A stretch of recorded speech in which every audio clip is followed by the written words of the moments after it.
ಪ್ರೀತಿಯ ಸಹೋದರ ಸಹೋದರಿಯರೇ, ಪ್ರಭು ಕ್ರಿಸ್ತರ ನಾಮದಲ್ಲಿ ಮಂಗಳೂರು ಧರ್ಮ ಕೇಂದ್ರದ ಅತಿ ವಂದನೆಯ ಬಿಷಪ್ ಸ್ವಾಮಿಯವರು, ಅದೇ ರೀತಿ ಸಾಧಾರಣ 2.5 ಲಕ್ಷ ಕ್ರೈಸ್ತ ಬಾಂಧವರಿದ್ದಾರೆ. ಅವರೆಲ್ಲರ ಪರವಾಗಿ ನಿಮ್ಮ ಈ ಕಾರ್ಯಕ್ರಮಕ್ಕೆ ಶುಭವನ್ನು ಕೋರುತ್ತಾ ಇದ್ದೇನೆ. ವೇದಿಕೆಯ ಮೇಲಿರುವಂಥ ಸ್ವಾಮೀಜಿಯವರ ಕೂಡಿ ಎಲ್ಲ ಗಣ್ಯರಿಗೂ, ಅದೇ ರೀತಿ ಇಲ್ಲಿರುವಂಥ ಯಾರೆಲ್ಲ ನನಗಿಂತ ಪ್ರಾಯದಲ್ಲಿ ದೊಡ್ಡವರಿದ್ದೀರಾ, ನಿಮ್ಮ ಆಶೀರ್ವಾದವನ್ನು ಕೇಳಿ ಮತ್ತು ಇತರರ ಸಹ ಆಶೀರ್ವಾದ ಅದೇ ರೀತಿ ಅವರ ಶುಭಾಶಯಗಳನ್ನು ಕೇಳಿ ನನಗೆ ಕೊಟ್ಟಂಥ ಸ್ವಲ್ಪ ಸಮಯವನ್ನು ಉಪಯೋಗಿಸ್ತೇನೆ. ಪ್ರಿಯರೇ, ಪರಮ ದಯಾಮಯನೂ ಕರುಣಾನಿಧಿಯೂ ಆದ ಅಲ್ಲಹಾನಿಗೆ ಈ ವಾಕ್ಯದಿಂದ ಪವಿತ್ರ ಕುರಾನ್ ಆರಂಭವಾಗುತ್ತಾ ಇದೆ. ಪರಮ ದಯಾಮಯನೂ ಕರುಣಾನಿಧಿಯೂ ಆದ ಸರ್ವಶಕ್ತ ದೇವರ ಹೆಸರಿನಲ್ಲಿಯೇ ಪವಿತ್ರ ಕುರಾನ್ನ ಪ್ರಥಮ ವಾಕ್ಯ ಆರಂಭವಾಗುವುದು. ಆನಂತರ ಇರುವಂಥ ಎಲ್ಲ 114 ಆ ಪುಸ್ತಕಗಳಲ್ಲಿ ಸಹ ಮೊದಲ ವಾಕ್ಯ ಇದುವೇ ಆಗಿದೆ. ಯಾವುದೇ ಒಂದು ಕೆಲಸ ನಮ್ಮ ಇಸ್ಲಾಂ ಧರ್ಮಕ್ಕೆ ಸೇರಿದಂಥ ಸಹೋದರ ಸಹೋದರಿಯರು ಮಾಡುವಾಗ ಇದೇ ವಾಕ್ಯವನ್ನು ಉಚ್ಚರಿಸಿ ನಮ್ಮ ಕೆಲಸವನ್ನು ಆರಂಭಿಸುವಂಥದ್ದು. ಈ ವಾಕ್ಯವನ್ನು ನಾವು ಮರೆಯಬಾರದು. ಪರಮ ದಯಾಮಯನು ಕರುಣಾನಿಧಿಯು, 2 ವಾಕ್ಯಗಳು ಇವೆ ಅಂತ ಹೇಳುವಾಗ, ಪ್ರಿಯರೇ, ಇವತ್ತಿನ ಸ್ವಲ್ಪ ವಿಷಯ ಏನಕ್ಕೆ ನಾವು ಹೋಗೋದು. ಕ್ರಿಸ್ತ ಶಕ, ನಾನು ಈ ಪ್ರವಾದಿಯವರ ವಿಚಾರದಲ್ಲಿ ನನಗೆ ಮನಸ್ಸಿಗೆ ಬರುವಂಥ ವಿಚಾರ ಅಂತ ಹೇಳಿದರೆ, ತಾರತಮ್ಯದ ವಿಚಾರವಾಗಿ ನೀವು ಅಧ್ಯಯನ ಮಾಡ್ತಾ ಇದ್ದೀರಾ, ನಾವೆಲ್ಲರೂ ಮಾಡಬೇಕಾಗಿದೆ. ನನಗೆ ಮನಸ್ಸಿಗೆ ತೋರಿದ ಈ ರೀತಿ, ಮರುಭೂಮಿಯಲ್ಲಿ ಹುಟ್ಟಿ ಬಾಡಿ ಹೋಗದ ಹೂ ಪ್ರವಾದಿ ಮಹಮ್ಮದ್ರವರು. ಮರುಭೂಮಿಯಲ್ಲಿ ಹುಟ್ಟಿ ಬಾಡದ ಹೂ, ಯಾಕೆಂದರೆ 1400 ವರ್ಷ ಆಯಿತು, ಇದು ಬಾಡುವುದಿಲ್ಲ, ಮುಂದಕ್ಕೆ ಹೋಗಬೇಕಾಗಿದೆ. ನಮ್ಮ ಭಾರತೀಯ ಸಂಸ್ಕೃತಿ ಪ್ರಕಾರ ಇಂಡಿಯನ್ ಫಿಲಾಸಫಿ ಅಂತ ಹೇಳುತ್ತಾ ಇದ್ದೇವೆ ನಾವು. ಅದರಲ್ಲಿ ಒಂದು ವಾಕ್ಯ ಈ ರೀತಿ ಇದೆ, let the Nobel thoughts come from every side. ಒಳ್ಳೆಯ ವಿಚಾರಗಳು ಎಲ್ಲ ಕಡೆಗಳಿಂದ ಬರಬೇಕು. ಅದು ಒಂದೇ ಕಡೆಯಿಂದ ಬರ್ತದೆ ಅಂತ ಹೇಳಲಿಕ್ಕೆ ಆಗೋದಿಲ್ಲ. ಲೆಟ್ ದ ನೋಬಲ್ ಥಾಟ್ಸ್, ಒಳ್ಳೆಯ ವಿಚಾರಗಳು ಎಲ್ಲ ಕಡೆಯಿಂದ ಬರಬೇಕು. ಅದು ಎಲ್ಲವನ್ನು ನಾವು ಆಲಿಸಬೇಕು. ಒಳ್ಳೆಯದನ್ನು ನಾವು ಜೀವಿಸಲಿಕ್ಕೆ ನಾವು ಪ್ರಯತ್ನ ಪಡಬೇಕಾಗಿದೆ. ನಾವು ಆ ಸಮಯಕ್ಕೆ ಹೋದರೆ, 1400 ವರ್ಷಗಳ ಹಿಂದಕ್ಕೆ ನಾವು ಹೋದರೆ, ಕೆಲವೊಮ್ಮೆ ಒಂದು ಗೋತ್ರದ ಒಂದು ಒಂಟೆ ಇನ್ನೊಂದು ಗೋತ್ರದ ಜನರ ಆ ಗದ್ದೆಗೆ ಮೇಯಲಿಕ್ಕೆ ಹೋದಾಗ 30-40 ವರ್ಷಗಳ ಕಾಲ ಯುದ್ಧ ಮಾಡಿ 60-70 ಸಾವಿರ ಜನರು ಹೆಣಗಳು ಬೀಳುವಂಥ ಯುದ್ಧಗಳು ನಡೆದಿವೆ. ಅಂಥ ಒಂದು ಪರಿಸ್ಥಿತಿಯ ಸಂದರ್ಭದಲ್ಲಿ ಪ್ರವಾದಿ ಮಹಮ್ಮದ್ರವರು ಅವರು ಜನರಿಗೆ ಸೆಲ್ಫ್ ಕಂಟ್ರೋಲ್ ಮತ್ತು ಒಂದು ಡಿಸಿಪ್ಲಿನ್, ಒಂದು ಶಿಸ್ತು ಕಲಿಸಿಕೊಟ್ಟಿದ್ದಾರೆ. ಅಷ್ಟು ಮಾತ್ರ ಅಲ್ಲ, ಯುದ್ಧ ನಡೆಯುವಂಥ ಸಂದರ್ಭದಲ್ಲಿ ಸಹ ಆಯುಧಗಳನ್ನು ಕೆಳಗಿಟ್ಟು ಪ್ರಾರ್ಥನೆ ಮಾಡಬೇಕು, ದೇವರ ಅನುಗ್ರಹವನ್ನು ಬೇಡಬೇಕಂತೇಳಿ ಒಂದು ಹೊಸ ಒಂದು ನೀತಿಯನ್ನು ಜನರಿಗೆ ಕಲಿಸಿಕೊಟ್ಟಿದ್ದಾರೆ. ಸಾಧಾರಣ 1983ರಲ್ಲಿ ನಡೆದಂಥ ಒಂದು ಸಣ್ಣ ಘಟನೆಯನ್ನು ನಿಮ್ಮ ಮುಂದೆ ಇಡ್ತಾ ಇದ್ದೇನೆ. ನಾನು ಅರ್ಥ ಮಾಡಿಕೊಳ್ಳಲಿಕ್ಕೆ ಇಸ್ಲಾಂ ಧರ್ಮದ ವಿಚಾರ ಪ್ರಕಾರವಾಗಿ ನನಗೆ ಸಹ ಒಂದು ಅವಕಾಶ ಸಿಕ್ಕಿತು. ಕೆಲಸ ಎಲ್ಲ ಸ್ವಲ್ಪ ಕಲಿತ ನಂತರ ಸೌದಿ ಅರೇಬಿಯಾಕ್ಕೆ ಹೋಗುವಂಥ ಅವಕಾಶ ಸಿಕ್ಕಿತು. ಜದ್ದಾ ಪಟ್ಟಣದಲ್ಲಿ ಕೆಲಸ ಮಾಡುವಂಥ ಅವಕಾಶ ಸಿಕ್ಕಿತು. ಓದವರಿಗೆ ನಿಮಗೆ ಖಂಡಿತ ಗೊತ್ತುಂಟು, ಬಾಬ್ ಶರೀಫ್ ಮತ್ತು ಬಾಬ್ ಮಕ್ಕ, ಅದರ ಹತ್ರ ಒಂದು ಆಸ್ಪತ್ರೆ ಇತ್ತು. ಈಗ ಇಲ್ಲ, ಅದು ಲೆವೆಲ್ ಮಾಡಿದ್ದಾರೆ. ಆ ಆಸ್ಪತ್ರೆಯಲ್ಲಿ ನಮಗೆ ಕೆಲಸ ಇತ್ತು, ಮೇಂಟೆನೆನ್ಸ್, ಕ್ಲೀನಿಂಗ್ ಕೆಲಸ. ಅದು ರಂಜಾನ್ ಸಮಯ. ಒಬ್ಬ ಪಾಕಿಸ್ತಾನಿ ಚಾಚಾ, ಒಳ್ಳೆ ಪ್ರಾಯದವರು, ಎಲ್ಲ ಬಿಳಿ ಗಡ್ಡ. ಈ ರಂಜಾನ್ ಸಮಯದಲ್ಲಿ ಅವರು ಒಂದು 100 ರೂಪಾಯಿದು 100 ರಿಯಲಿದ್ದು 3 ಬಂಡಲ್ ತಂದು ಆಸ್ಪತ್ರೆಯಲ್ಲಿ ಆ ಜನರಲ್ ವಾರ್ಡಲ್ಲಿ ಇರುವಂಥ ಎಲ್ಲ ರೋಗಿಗಳಿಗೆ ಕೊಟ್ಟು ಹೋದರು. ನಾವೊಂದು 13 ಜನ ಇದ್ದೆವು, ನಾವು ಸಹ ಲೈನ್ ಮಾಡಿದ್ದೆವು. ನಮಗೂ 100 ಕೊಟ್ಟರು. ಮರುದಿವಸ ಬಂದಾಗ ಕೇಳಿದೆ, ಚಾಚಾ ಆಪ್ನೆ ಇತ್ನಾ ಪೈಸಾ ಕ್ಯೂ ಬಾಂಡ್ತೀಯಾ, ಆಪ್ನೆ ಇತ್ನಾ ಪೈಸಾ ಕ್ಯೂ ಬಾಂಡ್ತೀಯಾ. ಅವ್ರು ಹೇಳಿದರು ಬಹಳ ಒಂದು ಸೌಮ್ಯತೆಯಿಂದ, ಬರ್ಸೋं पहले मैं 2 जोड़ा कपड़ा लेकर आया था, आज मैं और मेरे बच्चे लोग लाखों कमा रहे हैं, जो कुछ भी मैंने आज दिया वो गरीबों का हक है, अगर ना दिया तो अल्लाह मुझे माफ़ नहीं करेगा. ಅನುವಾದ ಇಷ್ಟೇ. ವರ್ಷಗಳ ಮೊದಲು ಬರೀ 2 ಜೋಡಿ ಬಟ್ಟೆಯನ್ನು ತಂದು ನಾನು ಈ ಊರಿಗೆ, ದೇಶಕ್ಕೆ ಬಂದಿದ್ದೆ ಪಾಕಿಸ್ತಾನದಿಂದ. ಇವತ್ತು ನಾನು ಮತ್ತು ನನ್ನ ಮಕ್ಕಳು ಲಕ್ಷಾಂತರ ಸಂಪಾದನೆ ಮಾಡ್ತಾ ಇದ್ದಾರೆ. ಇವತ್ತು ನಾನು ಏನು ಕೊಟ್ಟಿದ್ದೇನೆ ಅದು ಬಡವರ ಅವರ ಹಕ್ಕು. ಅದು ಕೊಡದಿದ್ದರೆ ನನ್ನ ದೇವರು ನನ್ನನ್ನು ಕ್ಷಮಿಸಲಿಕ್ಕೆ ಇಲ್ಲ. ಒಳ್ಳೆಯ ಮಾತುಗಳು. ಈ ಮಾತುಗಳನ್ನು ಅವ್ರು ಹೇಳಬೇಕಾದ್ರೆ ಆ ಧರ್ಮದ ಒಂದು ಮೂಲ ಇರಬೇಕಲ್ಲ. ಅದು ಮಾತು ಎಲ್ಲಿಂದಲೋ ಬಂದದಲ್ಲ, ಇದು ಅವರು ಪಾಲಿಸುವಂಥ, ಅವರು ಜೀವಿಸುವಂಥ ಆ ಧರ್ಮದಿಂದ ಬಂದಂಥದ್ದು ಅಂತ ಹೇಳುವಾಗ, ನಾವು ಈ ಪ್ರವಾದಿಯವರ ವಿಚಾರವಾಗಿ ಕೆಲವು ವಿಚಾರಗಳನ್ನು ನೋಡುವಾಗ ಅವರ ಕೆಲವೊಂದು ಗುಣಗಳನ್ನು ಸಹ ನೋಡಬೇಕಾಗಿದೆ. ಅವರ ಜೀವನ ಚರಿತ್ರೆ ಏನು? ಪುಸ್ತಕದ ಹೆಸರು Muhammad the prophet of Islam. ಅದ್ರ ಬರೆದವರು ಪ್ರೊಫೆಸರ್ KS ರಾಮಕೃಷ್ಣ ರಾವ್. ಅದರಲ್ಲಿ ಪುಟ 19, ಸಣ್ಣ ಪುಸ್ತಿಕೆ. ಅದರಲ್ಲಿ ಅವರು ಈ ಪ್ರವಾದಿಯವರ ವಿಚಾರವಾಗಿ 16 ಗುಣಗಳನ್ನು ಗುಣಗಾನ ಮಾಡುತ್ತಾ ಇದ್ದಾರೆ. ಅವ್ರು ಹೇಳ್ತಾ ಇದ್ದಾರೆ, Muhammad is a prophet, is a general, is a ruler, is a warrior, is a businessman, is a preacher, is a philosopher, is a statesman, is an orator, reformer, refuge of orphans, protector of slaves, emancipator of women, judge, saint and finally a hero. 16 ಗುಣಗಳು ಅವರು ಹೇಳ್ತಾ ಇದ್ದಾರೆ. ಅದೇ ರೀತಿ ಪ್ರಿಯರೇ, ನಮ್ಮ CP Varkey, father CP ವರ್ಕಿಯವರು ಈಗ America ಸ್ಟೇಟಲ್ಲಿ ಇದ್ದಾರೆ. ಅವರು ಪಿಲ್ಗ್ರಿಮೇಜ್ ಥ್ರೂ ದ ರಾಮಾಯಣ ಆ ಪುಸ್ತಕದಲ್ಲಿ ಪುಟ ಸಂಖ್ಯೆ 22ರಲ್ಲಿ ಅವರು ಸಹ ಶ್ರೀರಾಮಚಂದ್ರರ ವಿಚಾರವಾಗಿ 16 ಗುಣಗಳನ್ನು ಹೇಳ್ತಾ ಇದ್ದಾರೆ. ತಮಿಳು ಭಾಷೆಯಲ್ಲಿ ಸಾಧಾರಣ ಒಬ್ಬ ಮಹಿಳೆ ಗರ್ಭವತಿಯಾಗಿದ್ದರೆ ತಮಿಳು ಭಾಷೆಯಲ್ಲಿ ಅವರಿಗೆ ಶುಭವನ್ನು ಕೋರುವುದು 16 ಪೆತ್ತು ವಾಳ್ಗ. ಅದರ ಅರ್ಥ 16 ಮಕ್ಕಳ ತಾಯಿಯಾಗುವಂತ ಅಲ್ಲ, ನೀನು ಹೆರುವಂತಹ ಮಗುವಿಗೆ 16 ಗುಣಗಳು ಬರಲಿ. ಒಳ್ಳೆಯ ಮಾತು ನೋಡಿ. ಯಾವುದೇ ಒಂದು ವ್ಯಕ್ತಿ, ಒಂದು ಧರ್ಮವನ್ನು ನಾವು ಅವರಿಗೆ ಒಂದು ಎಪ್ರಿಷಿಯೇಷನ್ ಮಾಡಬೇಕಾದ್ರೆ ಅವರ ಗುಣಗಳನ್ನು ಅಳಿಯಬೇಕಾಗಿದೆ. ಒಬ್ಬ ಹಿಂದೂ ಧರ್ಮಕ್ಕೆ ಸೇರಿದವರು ಈ ಪ್ರವಾದಿಯವರಲ್ಲಿ 16 ಗುಣಗಳನ್ನು ನೋಡ್ತಾ ಇದ್ದಾರೆ. ಒಬ್ಬ ಕ್ರೈಸ್ತ ಫಾದರ್ ಅವರು ಶ್ರೀರಾಮಚಂದ್ರರಲ್ಲಿ 16 ಗುಣಗಳನ್ನು ನೋಡ್ತಾ ಇದ್ದಾರೆ. ಇದು ನಮ್ಮ ಒಳ್ಳೆಯ ವಿಚಾರಗಳು ಅಂತ ಹೇಳುವಾಗ, ನಾವು ಮುಂದಕ್ಕೆ ಹೋಗುವಾಗ ಪ್ರವಾದಿ ಮೊಹಮ್ಮದ್ರವರ ವಿಚಾರದಲ್ಲಿ ನಾನು ಪವಿತ್ರ ಕುರಾನ್ ಓದಿ ಅರ್ಥ ಮಾಡಿಕೊಂಡು ಅದರ ಅನುವಾದ ಹೇಳುವಷ್ಟು ಜ್ಞಾನ ಬುದ್ಧಿ ನನಗೆ ಇಲ್ಲ. ಆದರೆ ಕೆಲವೊಂದು ವಿಚಾರಗಳು, ಏಕೆಂದರೆ ಅಷ್ಟು ವಿದ್ಯಾಭ್ಯಾಸ ನನಗೆ ಇಲ್ಲ, ಇದ್ದದನ್ನು ಇದ್ದಾಗೆ ಸತ್ಯವನ್ನೇ ಹೇಳಬೇಕಾಗಿದೆ. ಆದರೆ ಸಹ ಕೆಲವೊಂದು ವಿಚಾರಗಳು ಪ್ರವಾದಿ ಮೊಹಮ್ಮದ್ರವರ ವಿಚಾರ ಏನು ಹೇಳ್ತಾ ಇದ್ದಾರೆ, ಒಂದು 6 ವಿಚಾರಗಳು ಉಂಟು. ಸತ್ಯಸಂಧ ಅಂತ ಹೇಳಿದರೆ ಸುಳ್ಳು ಹೇಳಿಲ್ಲ, ಅಸ್ಸಾದಿಕ್ ಅಂದರೆ ಸತ್ಯಸಂಧ, ಅಲ್ ಅಮೀನ್ ಪ್ರಾಮಾಣಿಕ, ಈ 2ಗಳನ್ನು ಬಿರುದುಗಳನ್ನು ಪವಿತ್ರ ಕುರಾನ್ನ ಮುಖಾಂತರ ಅವರಿಗೆ ಕೊಡಲಾಗಿದೆ. ಸೌಮ್ಯ ಸ್ವಭಾವಿ ಅಂದರೆ ವಿಶಾಲವಾದ ಹೃದಯ, ಅವರಿಗೆ ಪವಿತ್ರ ಕುರಾನ್ನಲ್ಲಿ ವತ್ಸಲ ಅಥವಾ ಕರುಣಾಳು ಅಂತ ಹೇಳಿ ಬಿರುದನ್ನು ಕೊಟ್ಟಿದ್ದಾರೆ.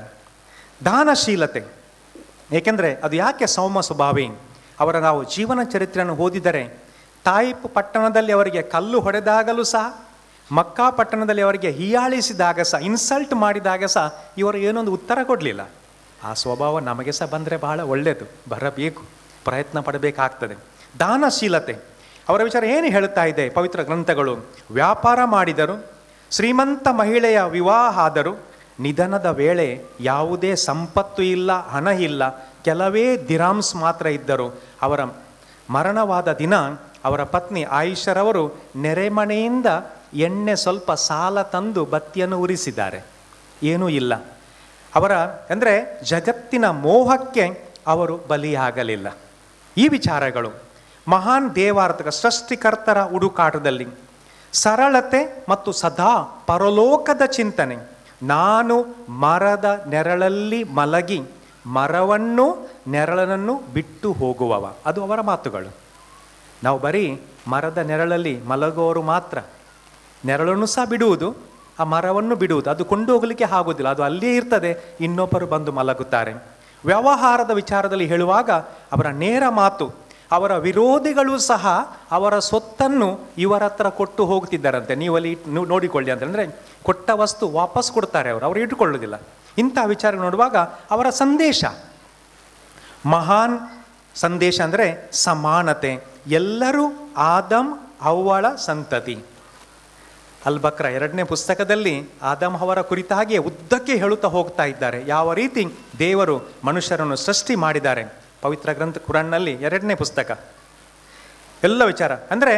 ನಮಾಜ್ ಮಾಡುವಾಗ ರಾಜನೂ ರೈತನೂ ಒಟ್ಟಾಗಿ ಸಾಲಲ್ಲಿ ನಿಲ್ಲಬೇಕು. ರಾಜನೂ ರೈತನೂ ಒಟ್ಟಾಗಿ ಇಬ್ಬರು ನಮಸ್ಕರಿಸಬೇಕು. ಏಕದೇವದ ಕಲ್ಪನೆ, ನದಿ, ಸಾಗರ, ಭೂಮಿ, ಆಕಾಶ ಸೃಷ್ಟಿಸಿದ ಆ ದೇವರು ಗರ್ಭದಲ್ಲಿ ಮಗುವಿಗೆ ರೂಪ ಕೊಟ್ಟವರು, ನಮಗೂ ರೂಪ ಕೊಟ್ಟವರು ಅವರು ಒಬ್ಬರೇ. ಅವರನ್ನು ಆರಾಧಿಸಬೇಕಾಗಿದೆ. ಏಕದೇವದ ಕಲ್ಪನೆ, ದೇವ ದಾಸ್ಯದ ಕಲ್ಪನೆ, ದಾಸ್ಯದ ಕರೆ.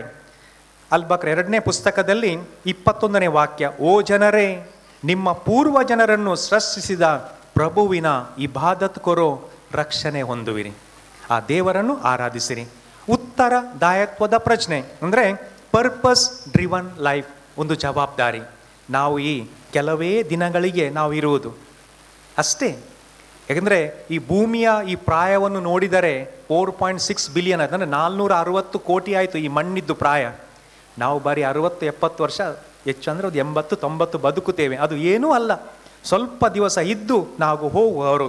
ಅದಕ್ಕಾಗಿ ನಮ್ಮ ಈ ಉತ್ತರದಾಯತ್ವದ ಒಂದು ಪ್ರಜ್ಞೆ, ನಾವು ಹೋಗುವಾಗ ಈ ಭೂಮಿಯಲ್ಲಿ ಇತರರು ಬಂದು ಬಾಳಲಿಕ್ಕೆ ಇದೆ, ಅವರಿಗೆ ನಾವು ಬಿಟ್ಟು ಹೋಗಬೇಕಾಗಿದೆ.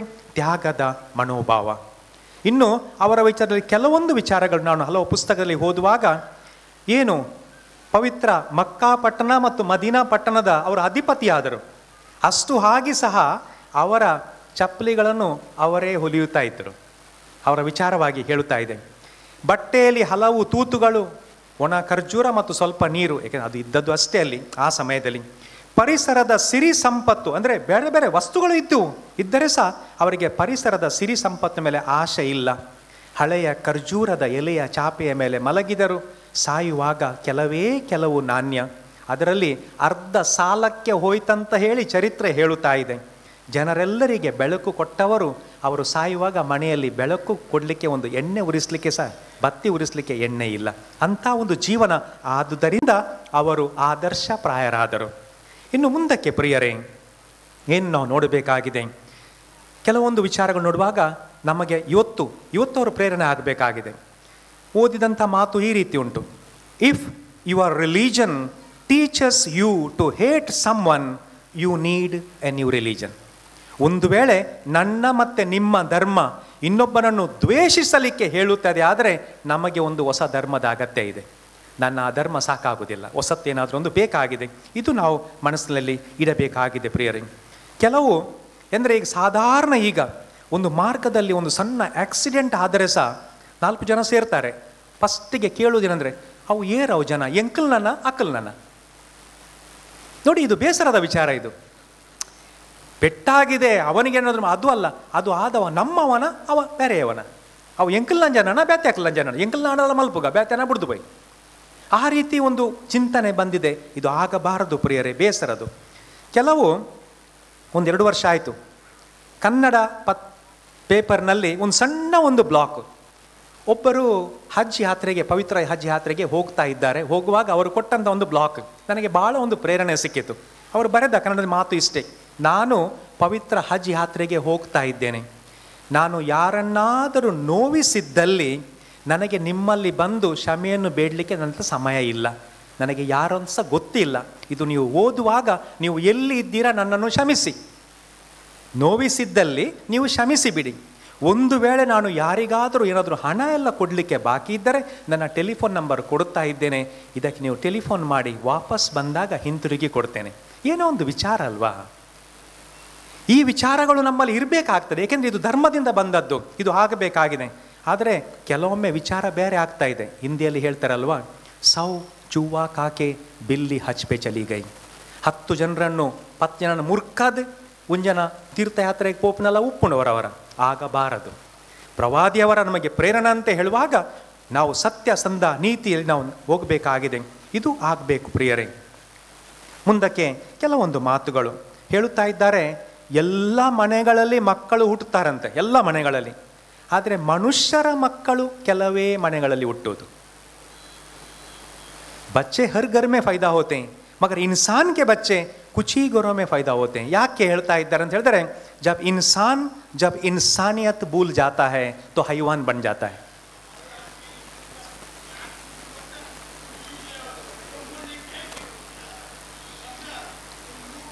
ಮನುಷ್ಯರ ಮಕ್ಕಳು ಎಲ್ಲ ಕಡೆ ಹುಟ್ಟುತ್ತಾ ಇದ್ದಾರೆ. ನಮ್ಮ ಎಲ್ಲರ ಮನೆಗಳಲ್ಲಿ ನಾವು ಮಕ್ಕಳೇ ದೇವರ ಮಕ್ಕಳಾಗಬೇಕು, ಮನುಷ್ಯರಾಗಿ ನಾವು ಜೀವಿಸಬೇಕಾಗಿದೆ ಪ್ರಿಯರೇ.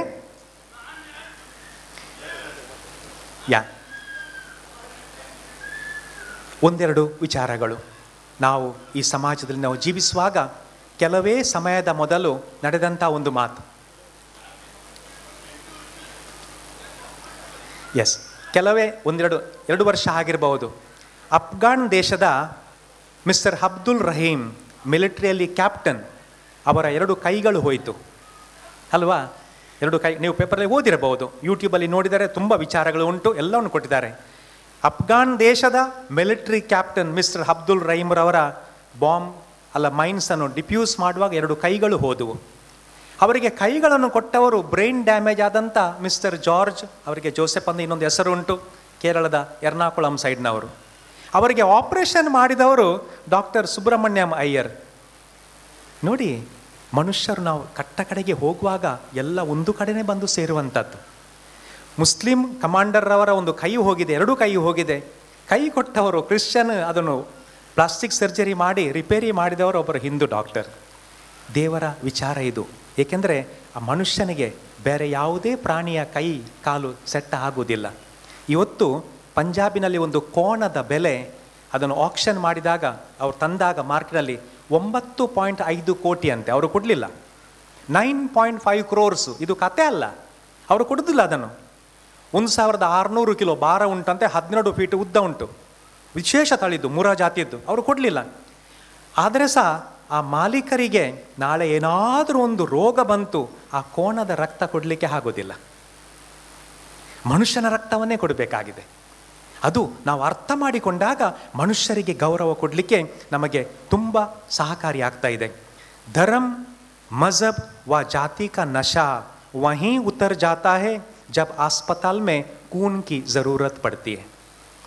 ಆಸ್ಪತ್ರೆಯಲ್ಲಿ ಎಮರ್ಜೆನ್ಸಿ ವಾರ್ಡಲ್ಲಿ ಯಾರಿಗಾದರೂ ಒಬ್ಬರಿಗೆ ರಕ್ತ ಬೇಕಂತ ಹೇಳಿದಾಗ ಆಗ ಜಾತಿ ಧರ್ಮ ಮಜಹಬ್ ಯಾವುದೂ ಬರುವುದಿಲ್ಲ, ರಕ್ತ ಮಾತ್ರ ಬೇಕು. ಅದು ಯಾರದಂತ ಹೇಳಿ ಯಾರೂ ಕೇಳುತ್ತಾ ಇಲ್ಲ ಪ್ರಿಯರೇ.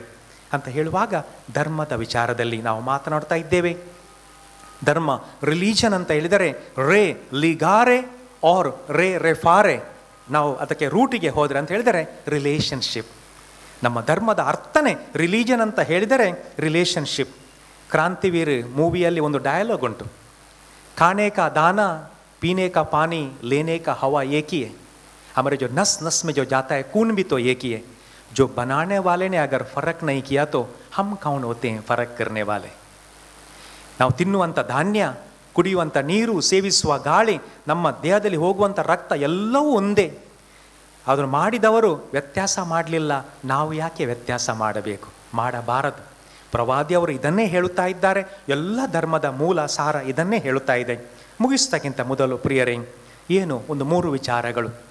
ನಿಷ್ಕಾಮ ಕರ್ಮ. ಹಿಂದೂ ಧರ್ಮ ನಮಗೆ ಇವತ್ತು ಕಲಿಸುವುದು ನಿಷ್ಕಾಮ ಕರ್ಮ. ಇಸ್ಲಾಂ ಧರ್ಮದಲ್ಲಿ ಒಂದು ವಾಕ್ಯದಲ್ಲಿ ಹೇಳಿದ ನಾನು ಅರ್ಥ ಮಾಡುವ ರೀತಿಯಲ್ಲಿ ಅಂತ ಹೇಳಿದ್ರೆ ದಾನ ಧರ್ಮ ಮಾಡಬೇಕು. ಕ್ರೈಸ್ತ ಧರ್ಮ ಒಂದು ಹೇಳುವುದಂತ ಮಾತು ಅಂತ ಹೇಳಿದ್ರೆ ಶತ್ರು ಪ್ರೇಮ. ನಿಷ್ಕಾಮ ಕರ್ಮ, ದಾನ ಧರ್ಮ, ಶತ್ರು ಪ್ರೇಮ ಆಗುವಾಗ ಮನುಷ್ಯರೆಲ್ಲರೂ ಒಟ್ಟಾಗಿ ಜೀವಿಸಲಿಕ್ಕೆ ಸಾಧ್ಯವಾಗುತ್ತಾ ಇದೆ. ಇನ್ನು ಕಣ್ಣಿಗೆ ಕಾಣುವ ನನ್ನ ಸಹೋದರ ಸಹೋದರಿಯನ್ನು ನಾನು ಪ್ರೀತಿಸದಿದ್ದರೆ ದೇವರನ್ನು ಯಾರೂ ನೋಡಲಿಲ್ಲ. ಹೇಳಿದ್ದು ನಾವು ವಿಶ್ವಾಸದಿಂದ ಆಲಿಸ್ತೇವೆ, ಜೀವಿಸಲಿಕ್ಕೆ ಪ್ರಯತ್ನ ಮಾಡ್ತಾ ಇದ್ದೇವೆ. ಕಣ್ಣಿಗೆ ಕಾಣುವಂತಹ ನನ್ನ ಸಹೋದರ ಸಹೋದರಿಯನ್ನು ಪ್ರೀತಿಸಲಿಕ್ಕೆ ಆಗದಿದ್ದರೆ ಕಣ್ಣಿಗೆ ಕಾಣದ ದೇವರನ್ನು ಒಬ್ಬ ಪ್ರೀತಿಸ್ತಾನೆ ಅಂತ ಹೇಳಿದರೆ ಸುಳ್ಳು ಆಗಬಹುದು. ಅದೇ ರೀತಿ 1-2 ಮಾತು ಮಾತ್ರ. ಸಂತ ಯೋಹಾನನ ಶುಭ ಸಂದೇಶದಲ್ಲಿ 8ನೇ ಅಧ್ಯಾಯ ವಾಕ್ಯ 32, you will know the truth and truth will set you free. ಸತ್ಯ ಅರಿತಾಗ ನಮಗೆ ಸ್ವತಂತ್ರವಾಗುತ್ತಾ ಇದೆ. ಏನು ಸತ್ಯ? ನೀವು ನನ್ನ ಸಹೋದರರು, ನಾನು ನಿಮ್ಮ ಸಹೋದರ, ಅಷ್ಟೇ. ಆ ಕಡೆ ಇರುವವರು ಎಲ್ಲರೂ ನನ್ನ ಸಹೋದರಿಯರು, ನಾನು ಅವರ ಸಹೋದರ. ಇದು ಸತ್ಯ. ಇದು ಅರಿತಾಗ ಗಲಾಟೆ ಇಲ್ಲ, ಜಗಳ ಇಲ್ಲ ಪ್ರಿಯರೇ. ಇನ್ನು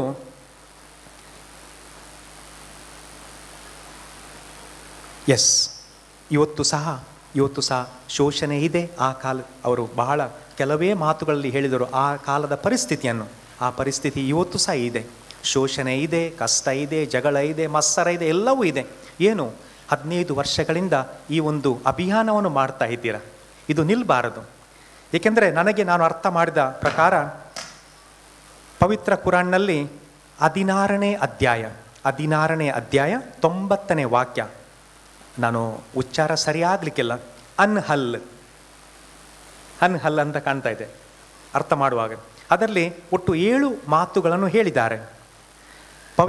ಸರ್ವಶಕ್ತರಾದ ಅಲ್ಲಾಹ ನ್ಯಾಯ, ಪರೋಪಕಾರ ಮತ್ತು ಸೌಜನ್ಯದ ಆಜ್ಞೆಯನ್ನು ನೀಡುತ್ತಾರೆ. 3 ಮಾತುಗಳು: ನ್ಯಾಯ, ಪರೋಪಕಾರ ಮತ್ತು ಸೌಜನ್ಯದ ಬಗ್ಗೆ ಆಜ್ಞೆಯನ್ನು ಕೊಡುತ್ತಾ ಇದ್ದಾರೆ. ಅದು 3 ಪಾಲಿಸುವಾಗ 2ನೇ ಭಾಗಕ್ಕೆ ಬರುವಾಗ 4 ವಿಚಾರಗಳನ್ನು ಹೇಳಿದ್ದಾರೆ. ಅಶ್ಲೀಲ ಕಾರ್ಯ, ದುಷ್ಕೃತ್ಯ, ಅಕ್ರಮ, ಅತ್ಯಾಚಾರಗಳನ್ನು ನಿಷೇಧಿಸುತ್ತಾರೆ. ಒಂದೇ ಆ ವಾಕ್ಯದಲ್ಲಿ, ಆ 90ನೇ ವಾಕ್ಯದಲ್ಲಿ ಈ 7 ವಿಚಾರಗಳನ್ನು ಹೇಳುತ್ತಾ ಇದ್ದಾರೆ. ಒಂದು ಪವಿತ್ರ ಕುರಾನಿನ ಅದೊಂದು the whole book in 1 sentence ಅಂತ ಹೇಳ್ಬೋದಂತೇಳಿ ನಾನು ಅರ್ಥ ಮಾಡಿಕೊಳ್ತಾ ಇದ್ದೇನೆ. ಏನು? ಪ್ರಿಯರೇ, ಇಮ್ತಿಹಾನ್ ಬಹುತ್ ಮುಷ್ಕಿಲ್ ಕಾ ಹೈ ಮಗರ್ ಹೌಸ್ಲಾ ಬುಲಂದೆ. ಈ ಸಂದೇಶ ಎಲ್ಲರಿಗೆ ಹೋಗಬೇಕಾಗಿದೆ. ಇದು ಸುಲಭದ ಕೆಲಸ ಅಲ್ಲ.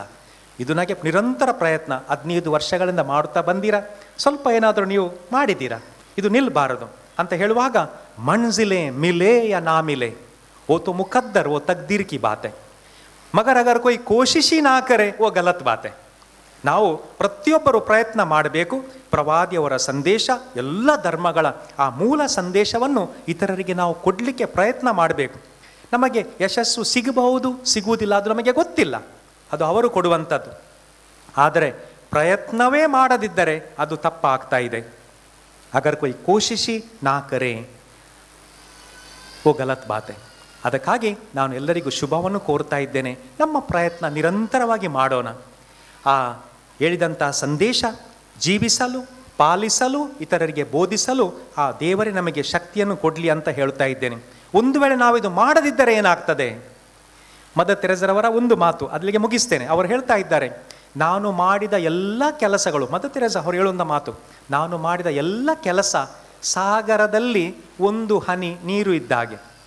ಅದು ಮಾಡದಿದ್ದರೆ ಸಹ ಸಾಗರ ಇರ್ತದೆ, ಆದರೆ ಸಾಗರದಲ್ಲಿ ಒಂದು ಹನಿ ಕಡಿಮೆ ಇರ್ತದೆ. ಎಲ್ಲ ಇಸ್ಲಾಂ ಧರ್ಮದ ಸಹೋದರ ಸಹೋದರಿಯರೇ, ಈ ಪ್ರವಾದಿಯವರ ಸಂದೇಶ ನಾವು ನಿರಂತರವಾಗಿ ಕೊಡುವ ಪ್ರಯತ್ನವನ್ನು ಮಾಡೋಣ. ಅದು ಎಲ್ಲರಿಗೆ ತಲುಪಲಿ. ಎಲ್ಲರಿಗೂ ಆ ಭಗವಂತ ಪವಿತ್ರ ಅಲ್ಲಾಹ ಸನ್ಮಾರ್ಗವನ್ನು, ಸದ್ಬುದ್ಧಿಯನ್ನು ನೀಡಲಿ. ಧನ್ಯವಾದಗಳು.